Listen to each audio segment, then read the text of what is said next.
a resident a place to go to if they do need to take issue, and you basically become the mediator. That's what I meant, mediator between the citizen and the policeman. Right. So then it gives them a chance to kind of face their officer, and if they sincerely have a sincere complaint, then you can deal with it right there on the spot, and it takes away from the confrontations that are happening quite frequently. Okay, let me tell you a little something. Let me add something to that. Here's something, you know, when I was the president of Old Town East for a couple of years, a while back, some years back, one of the things that I was always thinking we should have, we could use these police substations to have officers come in and communicate with the people, and the people talk to them. That would be like a police review board if you wanted to be. Police would come, and they would talk, and the people would air their grievances, and the police would take issues and try to, you know, most people want to talk about the drugs in the neighborhood and they want more police protection, that kind of stuff.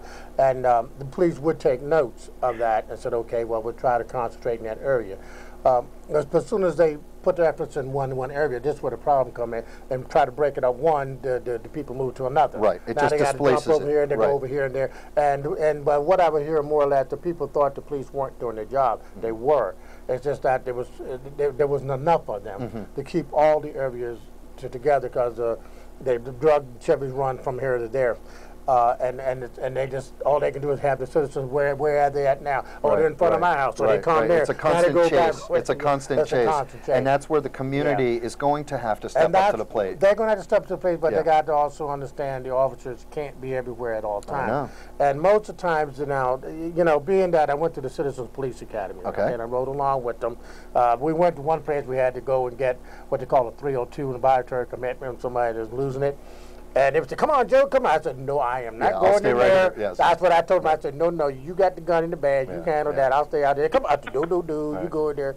But, you know, wouldn't it be nice if we could take kids somewhere between the 14 to 18-year-old age, where that's where we start to lose them, and we give them the opportunity to get into television production, and we have some type of local cops television show that shows how humane the police are. I don't think the community sees, when the lost child is returned to the family, what that experience is like. What it's like for these police when they show up to some of the calls that are here, what they go through. I think that if we can get children, well, I say children, our teenagers, we can get our teenagers to have some kind of report to the community as far as some of the things that the police are up to, I think that's part of changing the tide and changing the way we think about the police department here in the city.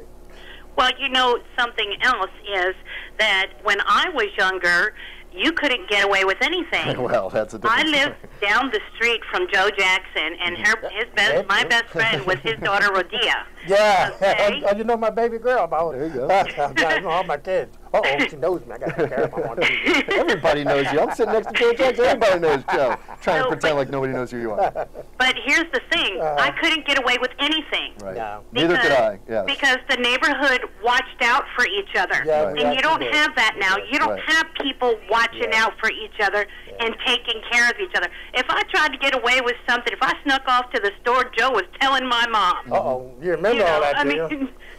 Actually, I have people that tell me that their neighbors used to give them a spanking. I say, you try that today, you're going to go to jail. I didn't do that. You didn't give your neighbors a spanking? But you did your neighbors give you a spanking? I snitched. Okay, I'm a snitch. You know, back in the day, you couldn't get away with all the stuff that the kids are getting away with because the neighbor up the street, I had this one neighbor that used to walk down the street like she was just coming to casual sit on the porch, and she'd yell for my mom, Cindy, are you coming out? And then they'd come out in the porch, and then they would tell on me when my mom comes out in the porch. And then I come back from sneaking to the store, and then I'm in all kinds of hot water, and then she'd tell me, you might as well go in the house because you're grounded. And that's the end of it. Right, you knew it was coming to. Right, you knew it was on its way. Well, but you got to understand, we on our neighborhood now, well, we got a lot of new neighbors now. I don't know most of them there, but but we got a lot of children. And I'm concerned with the children. The things that we got going on now, now as I look and see the neighbors, you get used to seeing the people on the street and you see their children. Some of them children play with my grandkids and I get to know them. And certain things, I was watching the one girl the other day with the boy trying to get next to her. And I told my grandson, go tell her mother, her daughter's back there behind the bushes. Yeah. You know, and because they're young, you know, they're kids, they don't know. The guy's trying to get next to her. I said, I don't think it's that time yet. So then she did, and the mom said, get your brothers. I said, that's right. But that's how the community studies take place. Right, That's it right there. That's exactly what you got to do. I don't want to see that happen to these kids, you know. They mean well. Children, sometimes they don't understand things. Right. And that's just, it's not, I get called snitching on, but it's trying to prevent them from something bad It's looking happening out for your neighbor. That's just normal. That's the way the it's same supposed thing. to be. If we see people come up, we know they don't belong in your neighborhood. Like here, now school's back. Oh, that's nothing. Let me bring this up. Now that school's back, and we got to start watching for these child molesters. Oh. They ride around in advance and try to snatch people's kids. Warn your children. Be ready. It seems like every school year you get this paper in your phone where some kid was trying to be snatched. Yep. I'm like my son's girlfriend's brother. When he was going to school, a guy tried to snatch him one day. Yeah. Pull up a van and say, get in here. So, I mean, it's sick people out there, and you got to please to warn your children, talk to them now. Yes. Going to school, because a lot of these children walk to schools, and these sick-minded people are out there all over the place. You better watch. You better watch. You gotta get them warned. And we live they don't have buses, so children are walking to school Yeah, and they're walking. vulnerable. Yeah. And this is where we need more volunteer efforts. We need more citizen watches. We need to, in order to turn the city around, it is going to take a lot of people to start really watching each other. There's nothing wrong with when you see something wrong to notify the police, not necessarily intervene on your own and put your, I'm not asking people to risk their own lives, but to be aware, don't be afraid to call things in. I mean, I've called 911 several hundred times, and I don't know if that's a good thing or a bad thing. It'd probably be thousands of times if I did nothing but just stand and look around. But I don't want to be sitting there and keep my mouth shut and something I could have prevented. Don't sit back. It Feel hurts free. me to my heart every time I see one of these kids shot down or murdered. That stuff. I mean, it bugs me because because as a parent, I feel that could have been my child. You know, I mean, and I feel that. And if I sat there and kept my mouth shut, I don't know if I could deal with that. But I feel much better. At least I tried to do it. But the parent don't do nothing. But I'm not going to be on me. I did what I can. I'll do everything that possible. If I have to dial 911 to get the or whatever to keep that child protected. Because I think we're responsible for all of our children. Now here's an interesting thing. Now, I live across from the YMCA, and one day, I just happened to see something suspicious out of the corner of my eye, and I watched. He was only about 14 years old, and he was trying to break into a car. He wasn't even strong enough to break the window. He's sitting there, bouncing off the window.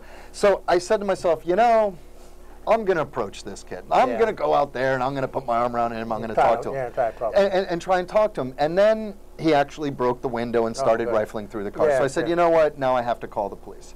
Here's where I learned my lesson. When the police showed up, they removed a gun off of him. Oh my goodness. And you can't be afraid to make that call.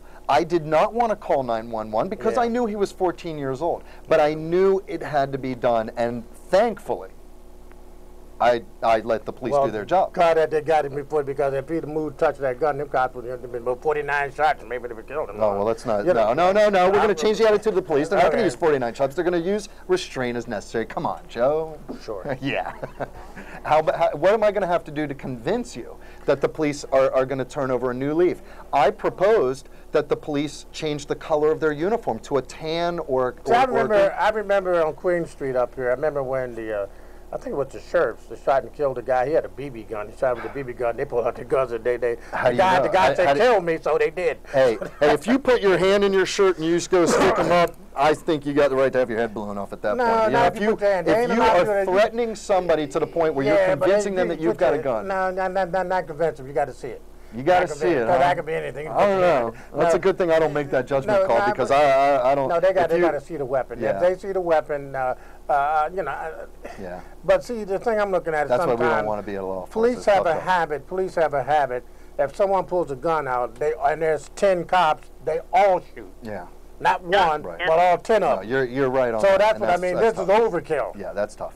What was this guy they just killed the other day? He was shot 49 times, and they shot 50 shots, but 49 of them bullets hit him. When was it? Where was it? There was nothing. I forgot. It was in the paper the other day reading about it. I said, oh my God, I didn't see it. because they all just started shooting. They all just. But that wasn't York City Police, was it?